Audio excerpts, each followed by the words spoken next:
누구나 숨기고 싶은 과거 하나쯤은 있죠. 하지만 그 과거가 내 딸의 앞날을 앗아가게 될 줄은 상상도 못했습니다. 딸의 결혼식 날, 신랑은 사라졌고 그 이유는 바로 저 때문이었습니다. 결혼식 날이었습니다. 제 딸 수진이가 입은 웨딩드레스는 제가 젊은 날 꿈꿨던 바로 그 드레스였어요. 엄마, 드레스 예뻐. 너무 부해 보이지 않아? 아니야. 너 진짜 세상에서 제일 예뻐. 저는 눈물이 났습니다. 기쁨도 있었고 두려움도 있었습니다. 왜 그랬을까요? 마치 무언가 올 것 같은 예감이 들었거든요. 이야기를 시작하기 전 구독과 알림 설정, 좋아요를 눌러주세요. 여러분의 댓글로 공감을 표현해주세요. 제1화 그날 모든 것이 무너졌습니다. 딸 결혼식 날 신랑이 도망쳤습니다. 이렇게 말하는 제 입이 아직도 믿기지 않습니다. 정신이 온전한 사람이라면 이런 일이 어떻게 일어날 수 있을까요? 하지만 그 일은 바로 제 눈앞에서 벌어졌습니다. 그리고 그 모든 비극은 다름 아닌 제 과거 때문이었습니다.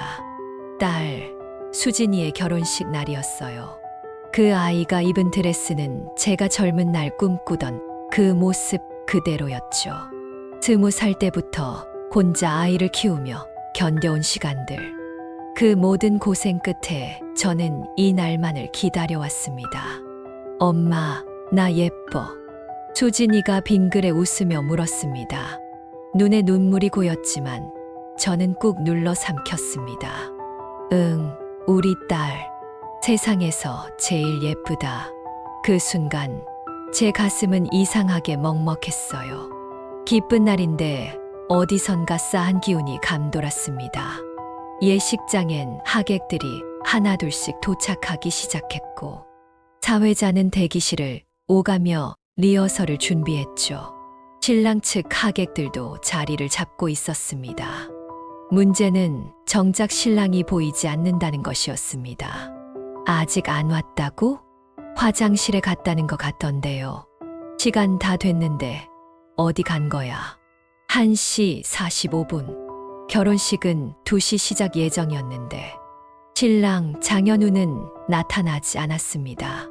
2시가 넘어가자 분위기가 급격히 얼어붙었습니다. 수진의 얼굴은 점점 하얗게 질려갔고 저는 딸의 손을 꼭 잡으며 말했습니다. 별일 아닐 거야, 수진아. 긴장돼서 그럴 수도 있어.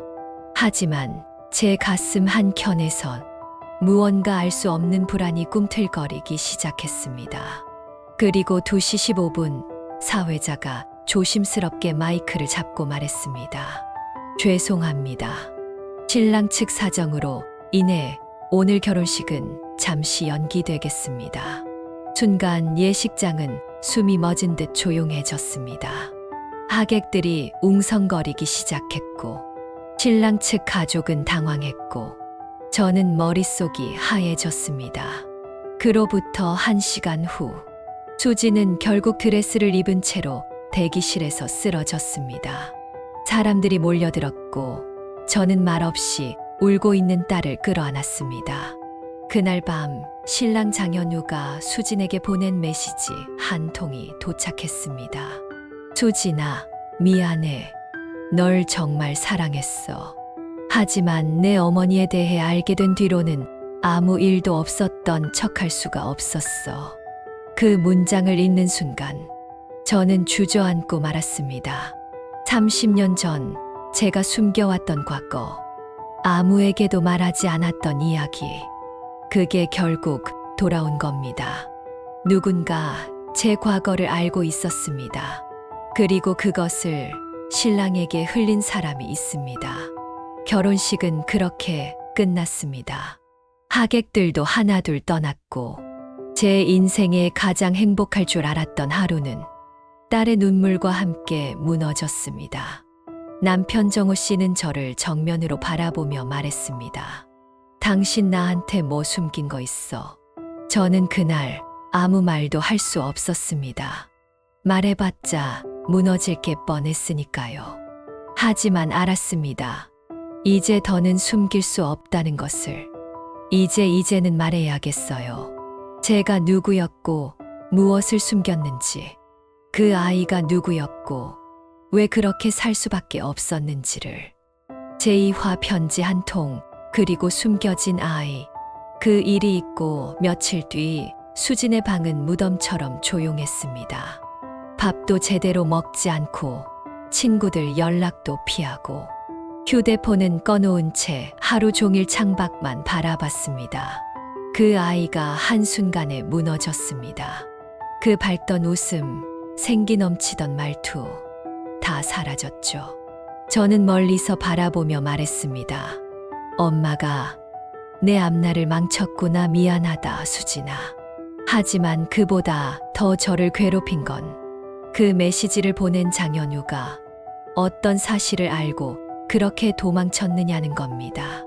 그리고 그 진실은 곧 밝혀졌습니다. 현우의 친구가 조심스럽게 저희 집을 찾아왔습니다. 이 편지 드리는 게 맞는지 모르겠습니다만 그가 내민 편지 봉투에는 장현우의 이름과 함께 그날 도착했다는 날짜가 적혀 있었습니다. 결혼식 하루 전날, 전 그 편지를 떨리는 손으로 열었습니다. 편지에는 이렇게 쓰여 있었어요. 장현우 씨께, 당신이 곧 결혼할 여자 이수진 씨에겐 모르는 가족이 있습니다. 그녀는 혼자가 아닙니다. 그녀의 어머니 정미영은 과거 미혼모였고 이미 하나의 아이를 낳고 버렸습니다. 그 아이는 지금 살아 있습니다. 당신이 그녀의 가족이 되기 전 이 진실을 꼭 알아야 한다고 생각합니다. 첨부된 사진을 확인해 보세요. 사진. 낡은 사진 한 장이 동봉돼 있었습니다. 20살 무렵의 제 얼굴, 그리고 한 신생아를 품에 안고 울고 있는 저. 그 사진은 분명 과거에 몰래 사진사에게 부탁해 남겼던 겁니다. 누가 이걸 갖고 있었던 걸까요? 누가 이걸 신랑에게 보낸 걸까요? 그리고 누가 내 아이의 존재를 알고 있었던 걸까요? 맞습니다. 저는 21살에 아이를 낳았습니다. 그 아이는 윤채린, 제 딸 수진보다 6살 많은 아이입니다. 저는 그 아이를 낳고 2달 만에 시설에 맡겼습니다. 그 아이의 얼굴을 마지막으로 본 날, 전 이불을 붙잡고 며칠을 울었습니다. 내가 널 키울 수 없어서 미안해, 채린아. 그 아이의 이름조차 아무에게도 말하지 않았습니다. 지금껏 단 한 번도. 그런데 어떻게 누가 그 아이가 지금도 살아있다는 걸 알고 있었던 걸까요? 더 이상 숨길 수 없습니다. 제 딸 수지는 혼자가 아닙니다. 그 아이에겐 언니가 있습니다. 그리고 그 언니는 지금 어딘가에서 이 편지를 보낸 사람일지도 모릅니다. 수진의 결혼을 망가뜨린 사람. 그게 바로 제 첫 번째 딸이라면 저는 어떻게 해야 할까요? 제3화 내가 숨겼던 진짜 이야기. 30년 전 이야기입니다. 저는 19살에 처음으로 사랑이라는 걸 했습니다. 그 남자는 아니, 그의 아버지는 대학생이었습니다. 저는 서울 외곽의 작은 미용학원에서 기술을 배우고 있었고, 그는 동네 서점 앞에서 우연히 제게 말을 걸어왔죠. 혹시 여기 자주 오세요? 지금 생각하면 참 뻔한 말이지만, 그때의 저는 그런 말에도 얼굴이 빨개지고 말문이 막히던 나이였습니다. 그는 이름이 윤성민이었고 문학을 좋아하는 사람이었어요. 책을 같이 읽자고, 영화도 같이 보자고, 그렇게 우린 만남을 이어갔습니다. 2-3달 만에 저는 그가 제 전부가 되었습니다. 한없이 젊고 한없이 순진했던 저는 그 사람만 믿었습니다. 그리고 어느 날 그 사람은 사라졌습니다. 말 한마디 없이 전화번호도 바뀌고 자취방도 비어 있었죠. 그 사람의 아이를 가진 걸 알게 된 건 그가 떠나고 한 달 뒤였습니다. 배는 점점 불러오고 집에선 눈치채기 일수. 결국 어머니는 저를 큰이모 댁으로 보냈습니다. 창피하다는 이유로 누구에게도 말하지 말라 했습니다. 이모 집 뒷방에서 저는 혼자서 배를 만지며 매일 울었습니다. 아가야, 너는 죄가 없는데 엄마가 미안해. 아이를 낳던 날, 저는 여전히 아이의 이름을 고민하고 있었습니다. 그 작고 여린 생명을 품에 안고 저는 조용히 속삭였습니다. 체리나 엄마가 너 정말 사랑해. 하지만 현실은 냉혹했습니다. 이모는 곧바로 시설 상담을 받았고 한 달이 채 안 돼서 저는 아이를 손에서 놓아야 했습니다. 그 아이를 맡긴 날 저는 돌아서지도 못하고 울었습니다. 똑똑히 얼굴을 보지 못한 채 떠났습니다. 그 이후로 저는 그 일은 없었던 것처럼 살아야 했습니다. 다른 동네로 이사를 갔고 이모 소개로 미용실 보조로 들어갔고 몇 년 뒤 지금의 남편을 만났습니다. 남편 정호 씨는 자상한 사람이었습니다. 아이를 좋아했고 무엇보다도 저를 있는 그대로 아껴주었습니다. 하지만 전 그에게도 말하지 못했습니다. 혹시 전에도 연애했던 사람 있어? 그가 물었던 어느 날 밤 저는 고개를 저었습니다. 아니, 당신이 처음이야. 그 말은 거짓이었습니다. 하지만 그때는 거짓말이어야 했습니다. 시간이 흘러 수진이 태어났고 저는 진짜 엄마가 되었습니다. 가슴 한편엔 항상 채린이가 있었지만 그 이름을 꺼내는 순간 지금의 가족이 다 무너질까 두려웠습니다. 그런데 그 아이가 다시 제 인생에 나타난 걸까요? 혹시 제게 복수라도 하려는 걸까요? 아니면 혹시 그저 저를 한번 보고 싶었던 걸까요?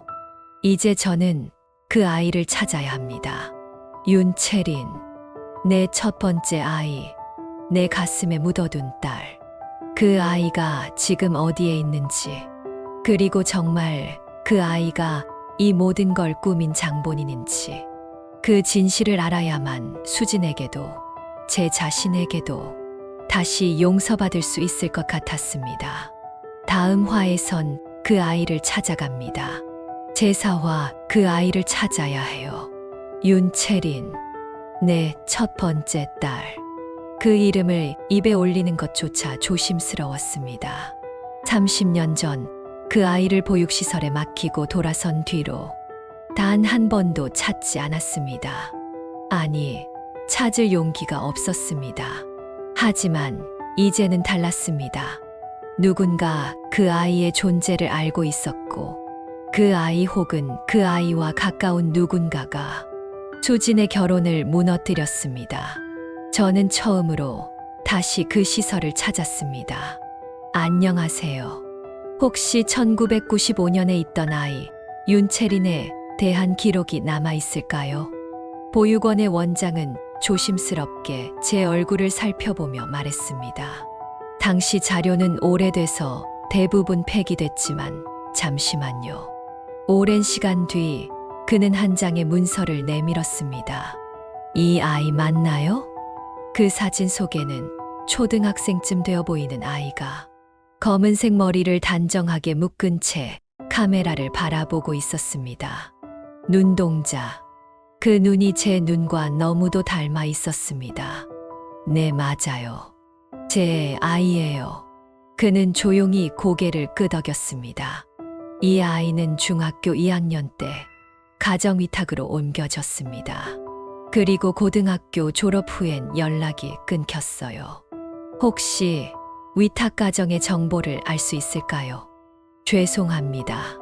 보호자의 신상은 제공이 어렵습니다.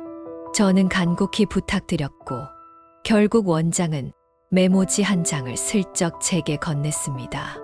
경기 고양시 일산동 박씨. 그렇게 시작된 여정은 쉽지 않았습니다.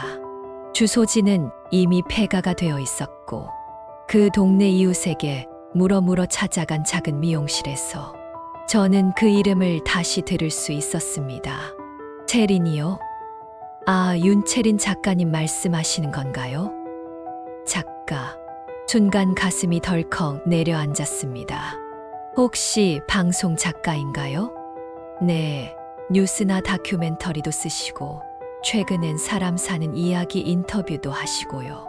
저는 눈앞이 캄캄해졌습니다. 그렇다면 그 아이는 이 모든 걸 알고 의도적으로 접근했을 수도 있다는 얘기였습니다. 수진의 결혼식, 익명의 편지, 그 모든 퍼즐 조각이 하나로 이어졌습니다.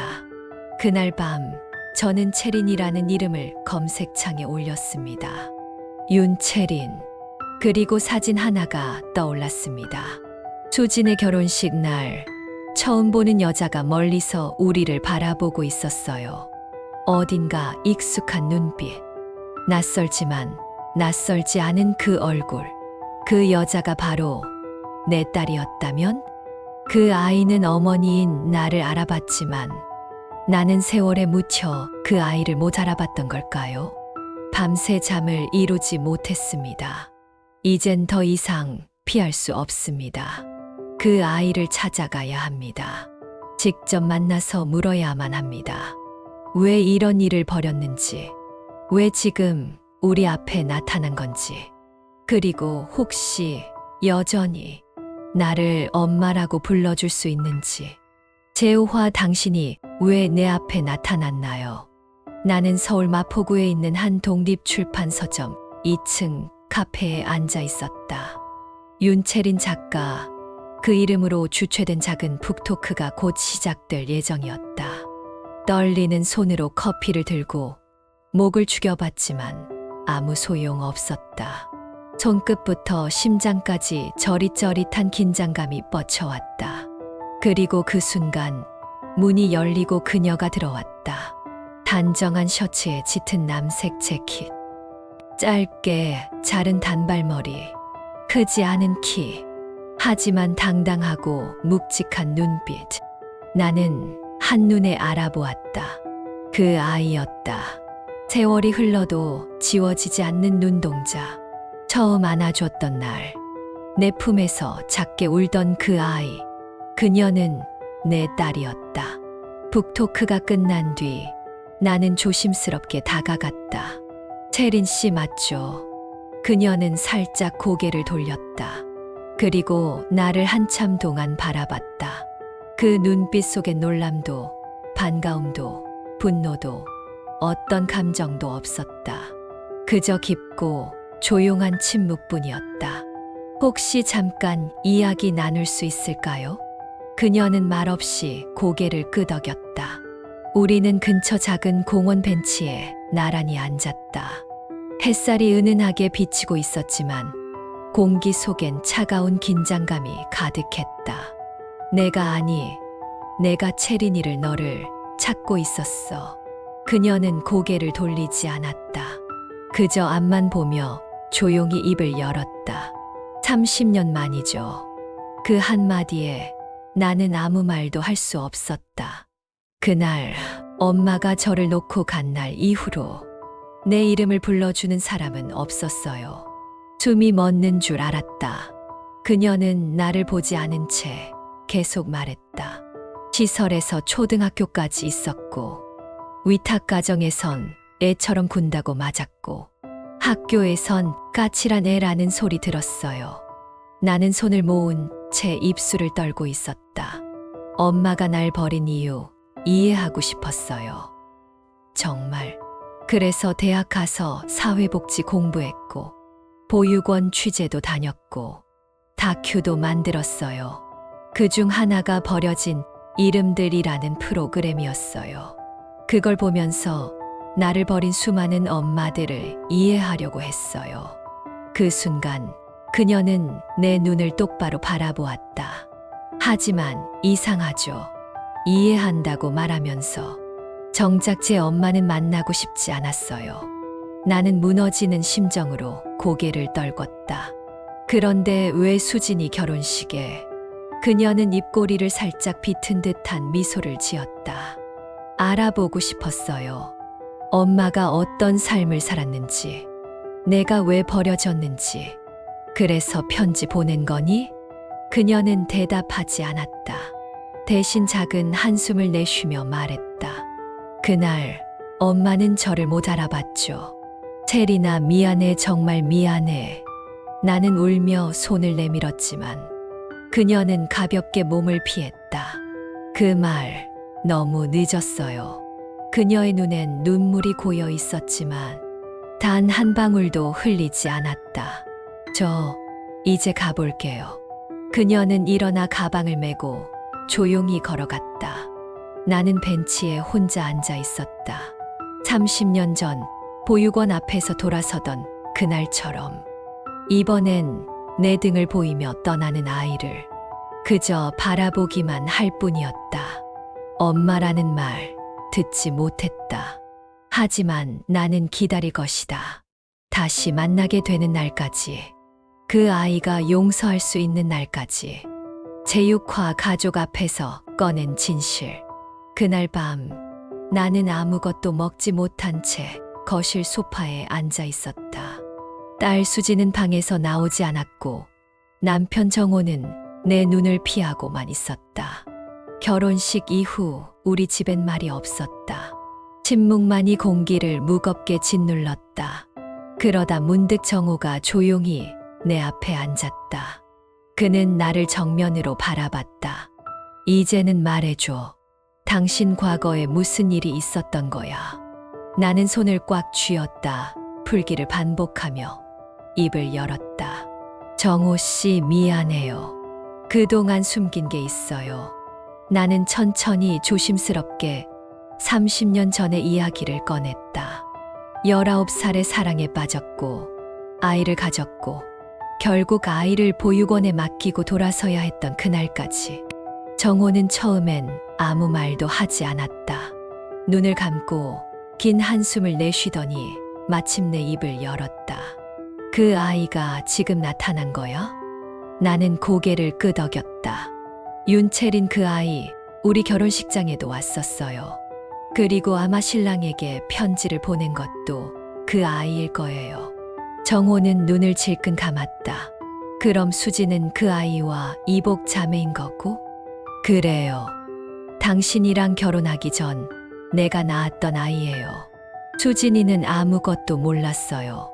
정호는 당황스러움을 감추지 못했지만 생각보다 차분하게 말했다. 그래도 당신이 말했어야지. 왜 나한테, 수진이한테 아무 말도 안 했어? 나는 울먹이며 고개를 떨궜다. 겁났어요. 당신도 수진이도 날 버릴까봐. 그래서 그냥 숨기고만 있었어요. 정호는 천천히 일어나더니 내 옆에 앉았다. 난 당신을 버릴 생각은 없어. 하지만 지금부터라도 우린 이걸 함께 풀어나가야 해. 그 순간 방 문이 열렸다. 수진이었다. 부은 눈, 까맣게 마른 얼굴. 그 아이는 우리 앞에 조용히 섰다. 다 들었어. 나는 놀라 고개를 들었다. 수진아, 그 언니 진짜 내 언니인 거야? 나는 떨리는 목소리로 말했다. 그래, 내가 태어나기 전에 엄마가 낳은 아이야. 정말 미안해, 수진아. 너한테 아무 말도 못하고 살았어. 수지는 한참을 침묵하다가 입을 열었다. 언니가 왜 그런 짓을 했는지는 모르겠지만 나한테는 너무 가혹했어. 결혼식 날 그게 뭐야? 나는 눈물을 삼켰다. 수진아, 엄마가 잘못했어. 정말 미안해. 제발 용서해줘. 수지는 조용히 고개를 저었다. 지금은 아무 말도 하고 싶지 않아. 그리고 다시 방 안으로 들어가 문을 닫았다. 정호와 나는 말없이 서로를 바라보았다. 진실은 밝혀졌지만 용서는 아직 멀었다. 이제부터가 시작이었다. 제7화 두 자매의 첫 만남. 수진이 먼저 말했다. 언니, 나 한 번은 꼭 만나야 할 것 같았어. 나는 멀리서 두 사람을 지켜보며 마음을 졸이고 있었다. 조심스레 마주 앉은 두 사람. 마치 서로를 오래전부터 알고 있었던 사람들처럼 조용히 숨을 고르고 있었다. 체리는 말을 아꼈다. 대신 눈빛으로 수진을 바라보았다. 왜 우리한테 그랬어요? 수진의 목소리는 떨렸다. 왜 하필 결혼식 날이었냐고요. 체리는 조용히 고개를 숙였다. 미안해. 상처 주고 싶었던 건 아니었어. 다만 엄마를 보러 갔는데 그 자리가 그렇게 커다란 날인 줄은 몰랐어. 수지는 피식 웃었다. 그건 거짓말이에요. 그날 드레스 입은 나를 똑바로 봤잖아요. 잠시 정적이 흐르고 체린이 입을 열었다. 처음엔 솔직히 질투였어.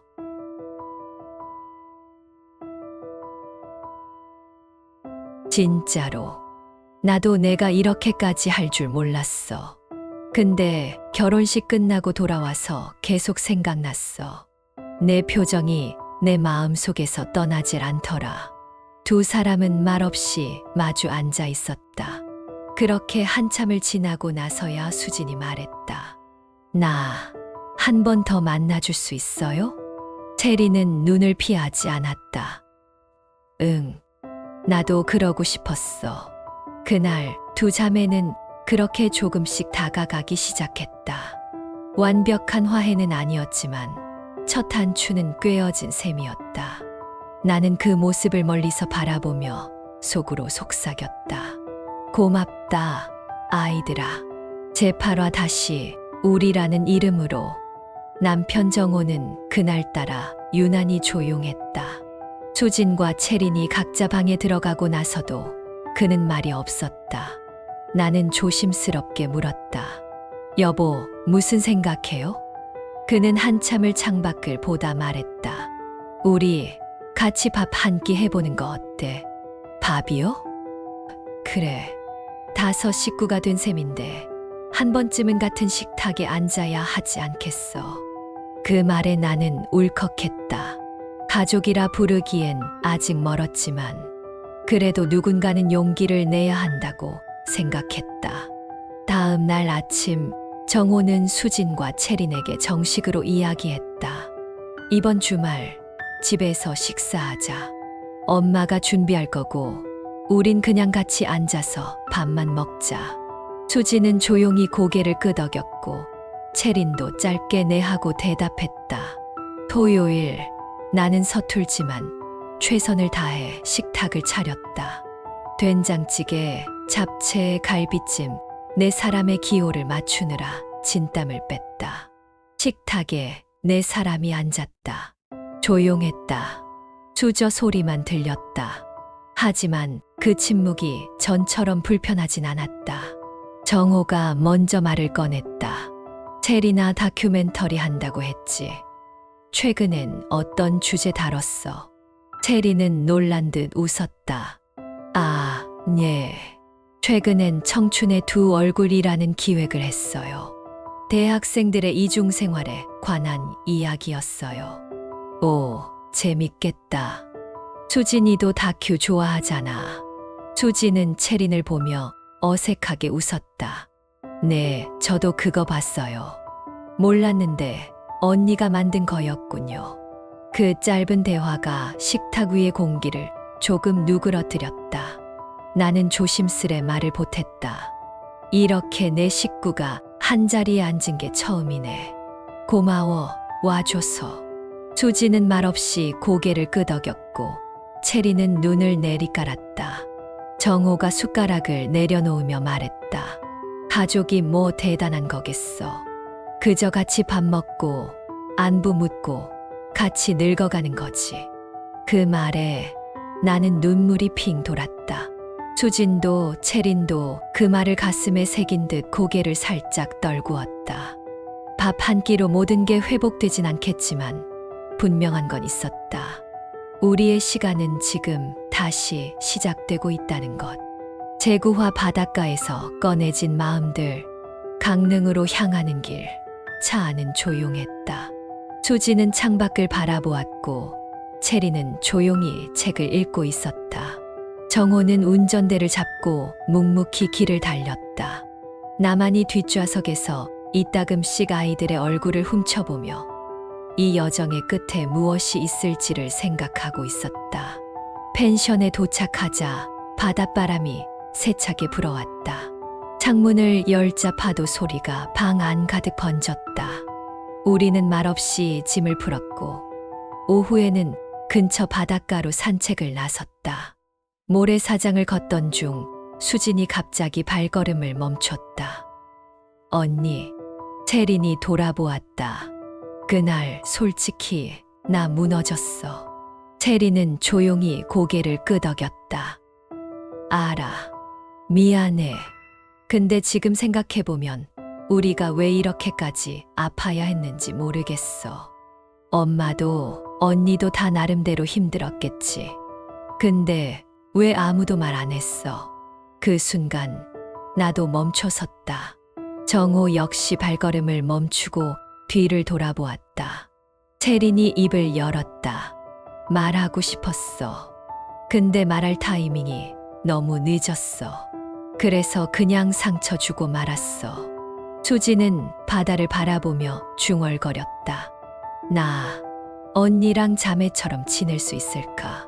채린은 망설이다가 수진 곁에 섰다. 나도 모르겠어.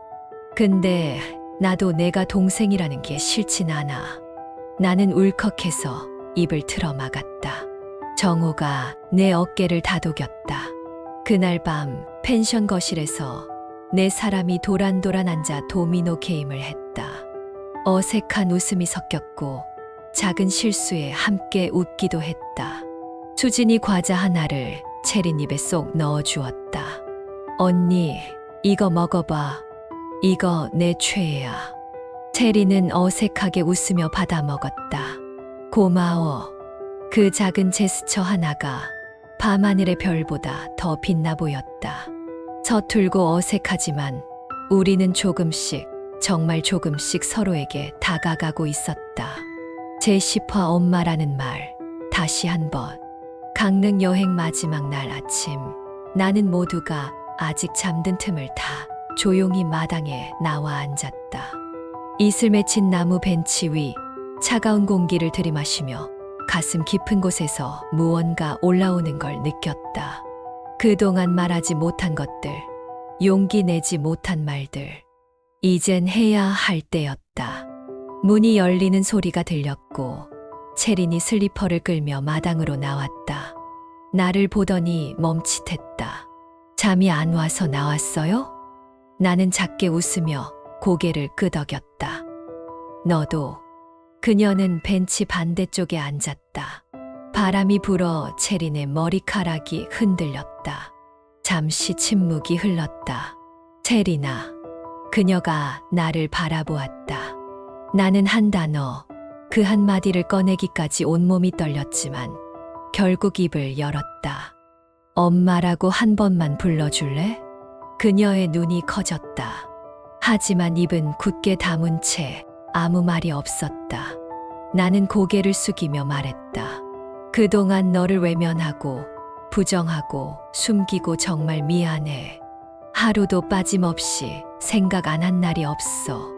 하지만 너한테 그 말을 꺼낼 자격도 없다고 생각했어. 나는 떨리는 목소리로 이어갔다.